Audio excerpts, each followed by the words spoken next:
pleasure to welcome you to the start of this Global Peter Drucker Forum 2016. And not just we who are here in the hall, but also everybody who's watching on live stream around the world. And for those who don't know, the proceedings are being translated into Chinese. Now, just to start with a few practical matters. First of all,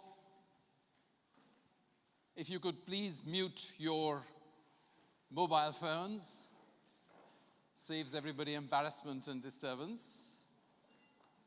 So please mute your mobile phones. Secondly, please note something called Slido. Not going on? I'm sorry, this is not working. Can you move the slide on, please?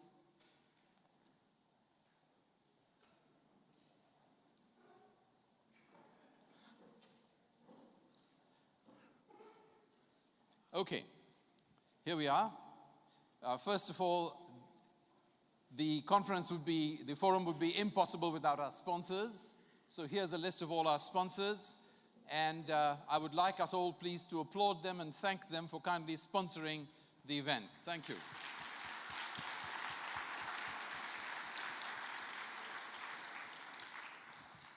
Next, we have everything to do with the Wi-Fi here. You've got the username, which you might want to note.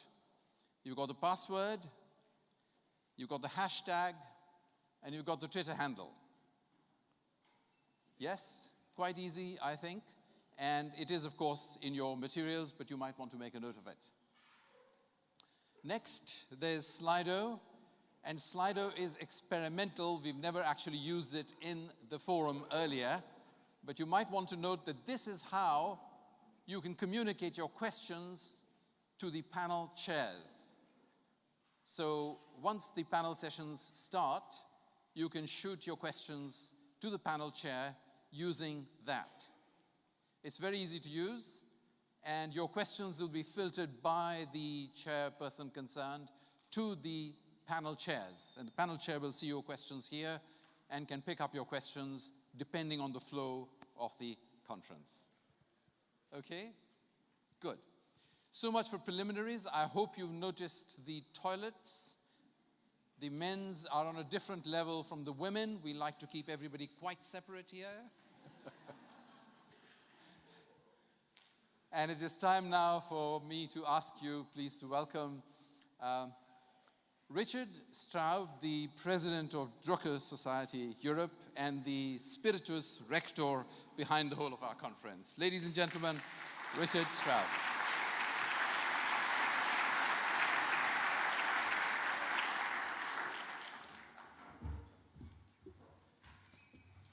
Thank you very much, Prabhu, and thank you very much for taking the role of chairing this conference. So you will help us to stay on track, and this is very important and very much appreciated. Ladies and gentlemen, a very warm welcome to the 8th Global Peter Drucker Forum. We have here more than 500 people in the room, and we have several hundreds on the live stream, and there will be a lot of communication going on during the conference via Twitter and via other means. So I believe it will be quite visible. It's always a humbling experience to open the Global Peter Drucker Forum. When we started 8 years ago, we didn't know what it might become and where it would go. We had no specific plan. But the one thing we knew, we didn't want to do something which is a conventional conference. It should be something different. It's about bringing thought leaders, practice leaders together and building a community of people who care not only about business, but who care about society as a whole. And I think that's in the spirit of Peter Drucker. And as you know, to make society function, management is a must. for running, on the one hand, well, what we already understand, but even more challenging and difficult, to drive the incessant process of change, transformation, renewal, and innovation that is essential in business, but also in our lives. What happens in management is not determined by laws of nature, as you know. It is something that we shape. There's this famous quote, "The best way to predict the future is to create it." It's attributed to Peter Drucker. It's not really his quote, but it works well for him. So I'm using it in this sense. It's about shaping the future. In today's world, when you look around, we have our share of daunting challenges. I don't need to name them all, but mass migration, growing inequalities, aging population in the developed world, debt crisis, terrorism, and you name it. When you scan the news, it's not a good experience these days. You have the impression the total planet is in total disarray. At the same time, I would like to point out, when we take a step back and look at the human condition from a historical context, we get a very, very different picture. For the longest period in human history, the vast majority of people on Earth lived at really subsistent levels, poverty, lacking basic hygiene, medical support, and education, and in perpetual fear of violence. And normally they died young. We have experienced in the last 250 years an amazing change. It's really astounding. Even though for many parts of the world there's still a long way to go, but we are now in a situation, at least, where even in the developing world, we can feed a population in a size that Malthus would not have imagined in his wildest dreams. So overall, there has been huge progress in the last 200, 250 years. And much can be said about the causes of this unprecedented surge in income and improvement in living conditions for the masses. But for sure, key factors are human ingenuity that were dramatically unleashed and enhanced by technological breakthroughs and advances in governance. Along with several technology revolutions, the latest, of course, being the digital revolution, institutional innovations such as the concept of limited liability to enable risk-taking and the facilitation of an increasing global trade have empowered many, many individuals to participate in creating the future. Yet, and I think that's important to say today here in Vienna, yet it was not financial capitalism that changed the world in this radical way, but it was entrepreneurial innovation that is so effectively spurred by competitive markets. Even the term capitalism moves our attention in the wrong direction. Capital is a means to an end, but entrepreneurs are the ones seeing the opportunities and driving innovation. This must be particularly emphasized in Vienna, not only the city of Peter Drucker, but also the city of Schumpeter. And he was the one who saw the entrepreneur as the driving force of modern economy. The rise of entrepreneurial and innovation-oriented forces was not confined to business. Taking different forms, that same entrepreneurial energy has driven transformative change in governments and civil society. After all, democracy itself has been a most impactful societal innovation, a giant step forward for humanity in self-governance, individual freedom, and human rights. It's obvious, on the other hand, ladies and gentlemen, that at this point of history, in this point in time, the engine of progress is sputtering. We seem to be caught in a web of our own complexity, as we should have learned from two devastating world wars. We can never consider ourselves safe from the cataclysmic breakdowns unless we mobilize the forces for self-renewal. We cannot rest on our laurels. We are challenged day by day, and leaders have to make judicious choices wherever they stand. Shaping the future, creating the future is not easy. It's hard work. It requires courage, tenacity, and ingenuity. Technology was a key factor in the last 250 years. Today, we are very fearful, increasingly fearful about technology, that it will destroy the fabric of society by making humans redundant, with machines taking over work, including knowledge work.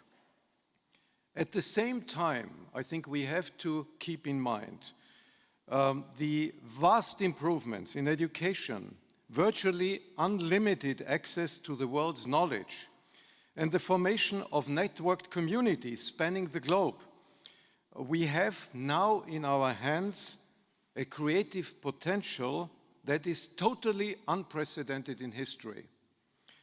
Collectively, finding ways to harness and unleash what's best in humanity, the passion to create and the desire to contribute to a common cause, is at the core of the entrepreneurial society.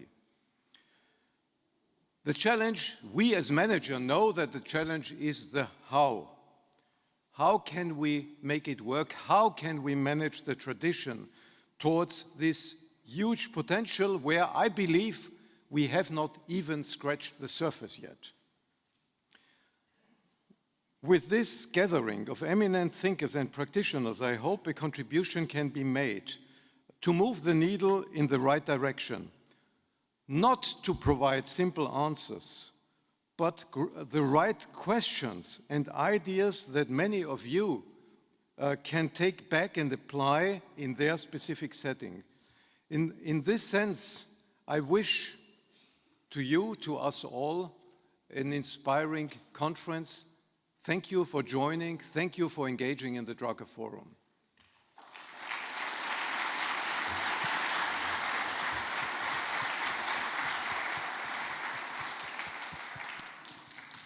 Thank you very much indeed, Richard, for those introductory remarks. And now it's my very pleasant duty to call on Lisa Hershman, from the spiritus rectus of the conference to the lady who's coming in as the incoming chair of the Scrum Alliance, one of our main sponsors, as you noticed in the slide for sponsors. Lisa is the founder and chairman of the De Novo Group, as well as in her past a TV anchor woman and a lady who loves skiing, so you're in the right country. Ladies and gentlemen, please welcome Lisa Hershman.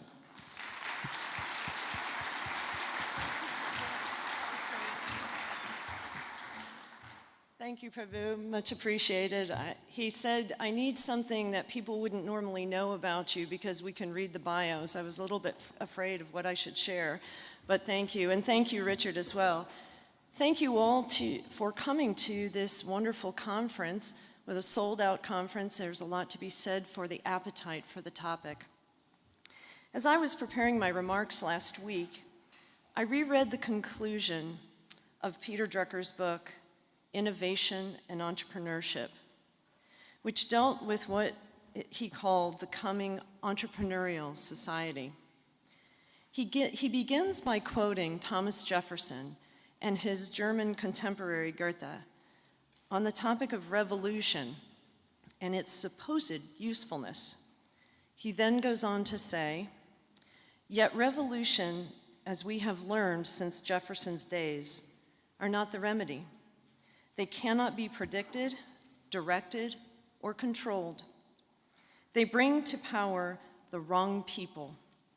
Worst of all, revolution's results predictably, are the exact opposite of their promises. Drucker contrasts this failed paradigm, the most discredited of the 19th century myths, with innovation and entrepreneurship, which achieve, without bloodshed, civil war, or economic catastrophe, the goal of keeping our most critical institutions flexible and self-renewing. While we mull over the continued relevance of this observation, I want to talk more about those critical institutions. Frequently, when we discuss entrepreneurship, we do so with a somewhat narrow view. We think about the one-person startup, the garage geeks, perhaps, depending on the context, the lemonade stand. For decades, Peter Drucker brought extraordinary insight to the question of how large corporations could meet the needs of their customers and unlock the power of their employees. Later in his career, he also identified the changes that were pushing our world into a more entrepreneurial direction. To Drucker, the power of entrepreneurship and innovation was such that it must be applied far more broadly to all facets of life, including society, economy, industry, public service, and yes, business. For the last 30 years, many of us, including many people in this room, have been trying to unleash the human potential locked in those many different types of organizations. The theory of management has been more studied and written about than ever before. Innovative ideas are plentiful. But has the discipline of management succeeded? Have the innovations in that area sufficiently contributed to transforming the way we work, leading towards better productivity, outputs, and service to our customers? Along with many others, I would argue it has not. Some progress has been made, certainly, but overall the results are still quite disappointing. For years, I had the privilege of working alongside another great management thinker, Dr. Michael Hammer. He famously wrote that the goal of corporate reengineering must be to reverse the Industrial Revolution. We used to joke it was about taking your head out of your task. I said task. We have not reached that goal. In so many ways, we are still operating and functioning under very rigid and vertical structures inherited from those industrial days. The modern networked society needs something more organic, something more agile. Agile is a big word these days. Just by saying it, I'm certain that many of you have started to think about your own opinions of agile, your likes, your dislikes, your thoughts, your approaches about this new mode of management. We must understand that agile was a response to a failure. In information technology, the traditional software development process, waterfall, didn't work. It blew budgets and timelines, and it couldn't adapt to changes in original requirements. The original practitioners created a new way to get working code out the door quickly with close coordination with developers and business people, their internal customers. At its core, Agile is about priorities with a manifesto that puts individuals and interactions above processes and tools, working products above comprehensive documentation, customer collaboration above contract negotiation, and responding to change above following a Gantt chart or a plan. There are echoes here with what Peter Drucker said, specifically about planning. He said, and I quote, "Planning is actually incompatible with an entrepreneurial society and economy. Innovation, almost by definition, has to be decentralized, ad hoc, autonomous, specific, and microeconomic. Innovative opportunities do not come with the tempest, but with the rustling of the breeze. Of course, as with many movements that started with a unitary focus, Agile has multiplied into many different variants and aligned with other existing tools. Scrum, design thinking, Lean. This is a good thing. We need innovation in the practice of management as much or more than the creation of products. There's another important point regarding entrepreneurship. It cannot just be about the idea. It also has to be about the idea's successful implementation. The idea can be a spark of genius. It can also be good luck, good timing, the output of a great conversation, someone's inspirational words. Inspiration comes from everywhere.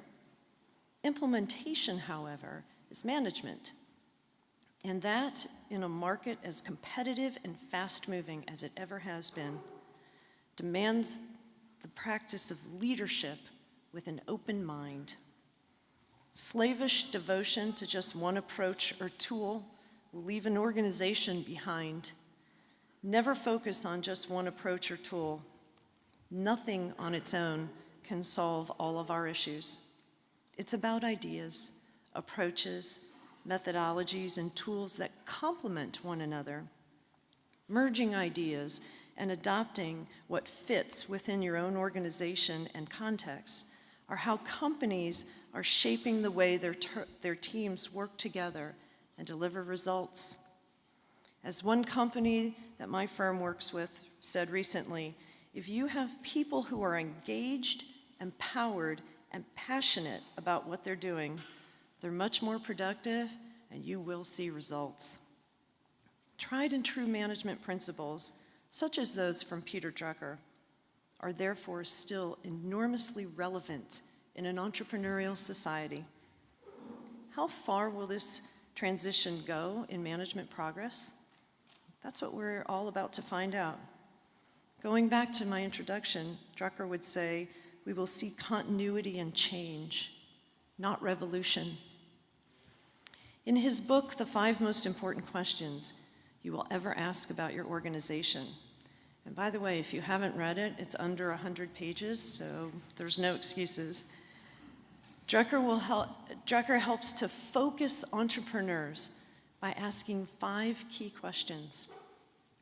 What's your mission? Who is your customer?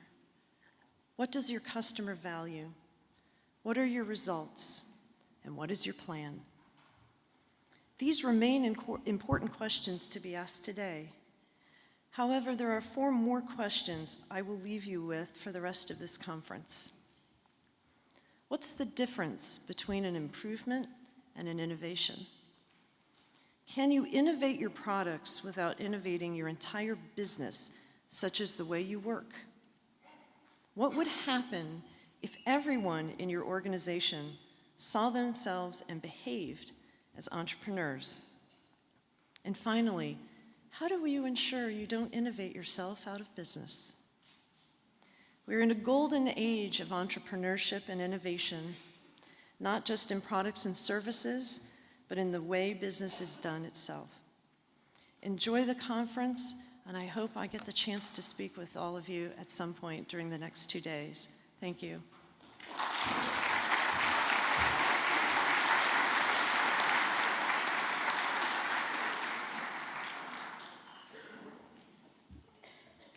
Many thanks, Lisa, for those thoughtful and thought-provoking comments and questions.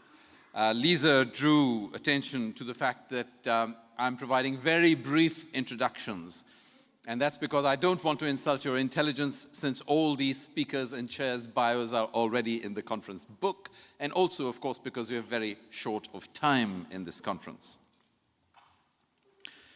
We live in strange times. Today we are confronted by the difficult and perhaps temporary question of whether we should be buying or selling US government bonds. On a slightly longer term view, our world is marked by Trump and Uber. Some of us may love everything in those worlds. Some of us may hate one or two things in it. What would Drucker have thought? We don't know. But we do have some clues, some hints in his extensive writings. Unlike Trump, please don't think I'm about to make a political statement. I'm neither Republican nor Democrat, and not being American, fortunately, I don't have to choose between them. But unlike Trump, Drucker did not believe in appealing to raw emotions, particularly not those of a backward-looking sort. And that's because, unlike Trump, Drucker had lived close enough to both Nazism and fascism to love instead the virtues of civility, rationality, and freedom. Will Trump end up preserving and perhaps even extending freedoms and space for entrepreneurship? Or will he rather restrict space and freedoms? We don't know. Time will tell. If Drucker might have been skeptical of Trump, might he also have been skeptical of Uber and Airbnb and all the other modern disruptors who rely on algorithms?